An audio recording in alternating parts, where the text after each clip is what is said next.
All right, how's everybody doing this morning? Jonathan from Jon Ford Woodworks here, and it's Monday, so I have got a cool tool for y'all. And what I have today are marking gauges. Stepping away from what we've been doing up to this point, which has been mostly larger power tools, and we're gonna talk about a really awesome hand tool today. Seemed like a fitting day to do it with the launch event happening today for the new Flex line of power tools. I figured everybody be caught up in that, so thought good day to do a hand tool review. So I've got several marking gauges to show y'all. I'll kind of go through the differences of each, show you how they work, and also show you some ways that marking gauges can really elevate your woodworking as well as make a lot of tasks a whole lot easier, especially if you're like me and you're mathematically challenged. So let me bring the camera in a little closer and we'll check these marking gauges out. 1 second. Okay, so hopefully I've got the camera set up to where y'all have a good view of the marking gauges. I've got several laid out. And we'll go over each one, but I guess we should start at what is the basic function, or what does a marking gauge do for you? Much like you would use a pencil and a ruler or a tape measure or whatever layout tool you're using, it is made to make a mark on your work surface to cut joinery or reference a cut. Pretty much anything that you might use a ruler and a pencil for, you can use a marking gauge for. And you will probably be amazed at the level of accuracy that you can achieve. I should identify the parts of a marking gauge because, you know, whether it's the older style wooden ones or the newer style metal round cutter wheel style, the post, whether it's wood or steel, is called the beam. The reference area, whether wood or brass or whatever, is the fence.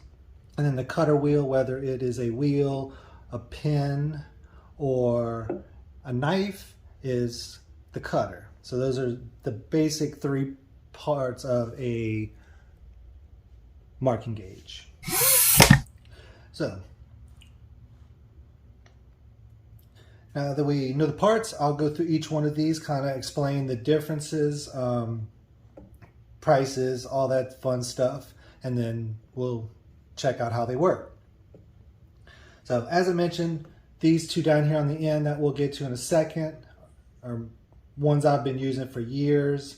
They're always close by. I pretty much use them in everything I do. This particular one and this one I bought for the purposes of making this video, just to have some different options to show y'all. So the first I'm going to show y'all is from ShopFox. It was the least expensive one I could find online, and it's $17. No frills, nothing fancy about it, but it does work as a marking gauge. Totally functional, works just as well as all the other ones. When I show you how it cuts, there is one, I don't think their cutting wheel is quite as nice as the ones that come on the other two I have down here, but the wheel cutters are replaceable. So I would imagine if just putting a better cutter on this would actually elevate this tool quite a bit. Another notable difference between this particular one and these two is that, as you can see on this one, the cutter head will recess into the fence, allowing you to set it up on its end, where this one, the cutter head will not do that. So although you can set it up, it's gonna be wobbly. So, you know, not a big deal, not a deal breaker, but that is one kind of negative. Then we have this. These are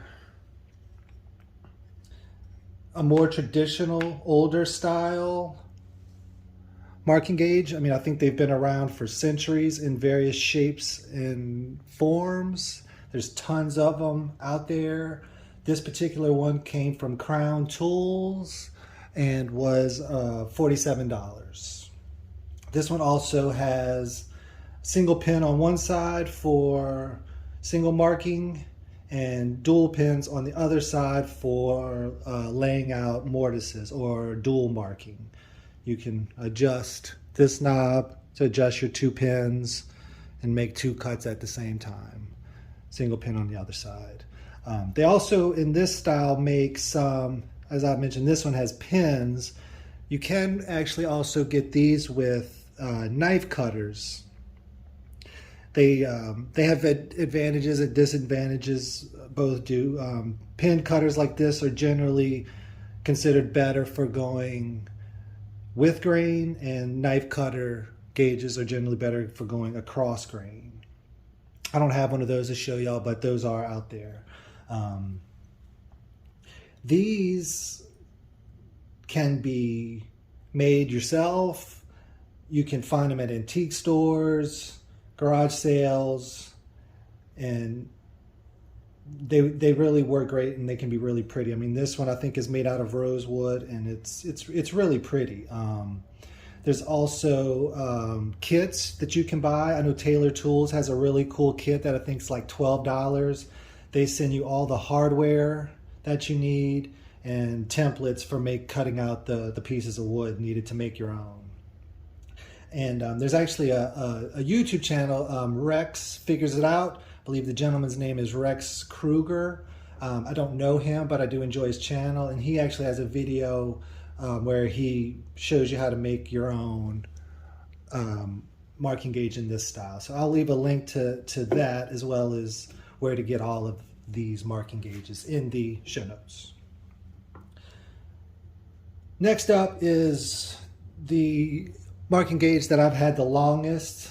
It's also the most expensive of the 4 on the table. This particular one is called the Tite Mark, and it's $109. So from 17 to 47 to 109 is quite a price jump, but the quality is definitely noticeable. The heft of this tool, the finish, just super, super nice. This particular one also has a V groove cut in the beam, which allows your screws to really lock in there. So once you lock it down, I mean, it's not going to move. This one also has micro adjust, so you can lock one wheel down and then you can micro adjust as needed. Not a feature that you have to have, but it's definitely a nice addition. Then down from that, we have Veritas's dual marking gauge. Veritas makes several ones. They make single ones like the Tite Mark, but this one has 2 cutter heads, similar to the Crown. With both, you can use that to lay out mortises. So since you have 2 cutter heads, you can set them at whatever distance apart you want, lock them down, and now you can make 2 marks at the same time. Great for laying out mortises. The Veritas, this particular one, the dual head marking gauge is $62.50 is what this particular one goes for, and that is with the included attachment to lock down the beams on it. Veritas, considerably cheaper than Tite Mark, and the quality is on par. There's a quick rundown of the 4 that I have, and what I thought I would do next is just kind of give you a quick demonstration of the different types of cuts they make and how to use them effectively. And I guess while we're talking about that, we'll also talk about what is some of the benefits. One of the things that I think is most awesome is if I wanted to take this piece of wood and butt it up flush with this piece of wood and cut a rabbet, I could measure the thickness of this wood and transfer that measurement to this piece of wood. Hope I get all that measuring correct. Or I can just take my marking gauge, set my fence on the top, let my cutter head rest, lock it down.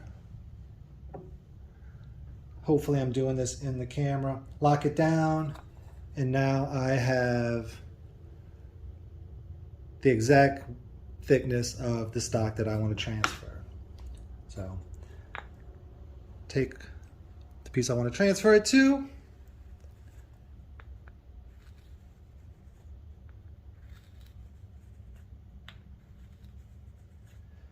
scribe my line, perfect match. No measuring, no math, easy peasy. It also makes it super easy to, if you need to transfer your measurement all the way around your board, you don't have to worry about, once again, making a pencil line, lining your tape, your measure back up, getting that pencil line exactly right. With the marking gauge, you can just scribe all the way around, and you know you will end up with a perfectly precise line all the way around your workpiece. Little tip, regardless of if you're using your shop fox, your old wooden crown, or any of the above, a super handy trick when it comes to using a marking gauge. It does not matter if you push it away from you or pull it towards you. You can go either way. I personally prefer to pull it towards me, but that's just a personal preference. But what you want to try to avoid is on your first pass just gouging it in there and trying to get that line as deep as you want on the first pass. As opposed to that, start by making just light passes, and as you continue, you'll successively get deeper until you get it to the depth that is acceptable to you. And again, super crisp and clean, even with the shop fox. Yeah. Let's do a line with this, because this works a little bit differently. With, your wheeled gauges, it's pretty straightforward. Fence flat up against, scribe down, holding everything flat and tight. It's that simple. With this guy, you don't so much want to, I'm trying to figure out an angle here. You don't so much want to come at it straight on.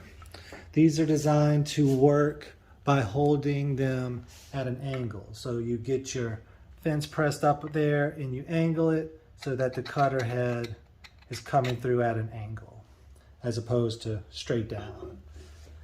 Hopefully I got that in the shot. Another really cool feature of marking gauges is they make finding the center of a piece of stock very simple. So if I wanted to find the center of this piece of wood, what I would do is I would try to just get as close to the middle as I can, eyeballing it. That looks pretty good. Lock it down, scribe me a line, turn it around, scribe a line from the other side, and then hopefully that shows up, but the center of those two lines would be the center of this piece of wood. Another cool feature, especially if you're into wood turning, is you can use it to find the center point of your turning stock. Oh, just that easy. So again, they work great for transferring multiple measurements to multiple work pieces. So if you have multiple pieces that require the same measurement, you set it once, mark out all your pieces, and you are going to know without a doubt that you've got them dead on. But what I can say is that I cannot recommend trying a marking gauge out enough if it's not something that you're using already. With that said, as I mentioned, these two guys are the two that I've had and used for years. I use them every day. These two I bought for demonstration purposes for this video. So what I thought I would do to potentially help somebody get into using marking gauges that may not have been using them before was give these two away. So if you would like either this Crown marking gauge or this Shop Fox marking gauge, I'm going to do a giveaway on both. Just do me the solid of liking the video, subscribing to the channel, and then just leave a comment so I know who has entered and who's not. If you want to just leave a message saying I'll take either one, that's cool. Or if you want to say, hey, I'm only interested in the Crown or the Shop Fox, you can do that too. So again, if anybody out there is interested in owning this Crown marking gauge or this Shop Fox marking gauge, just yeah, send me a comment and like and subscribe, and they could potentially be yours. So I was thinking maybe I'll let the video run for like a week and then I'll do a drawing like next Monday.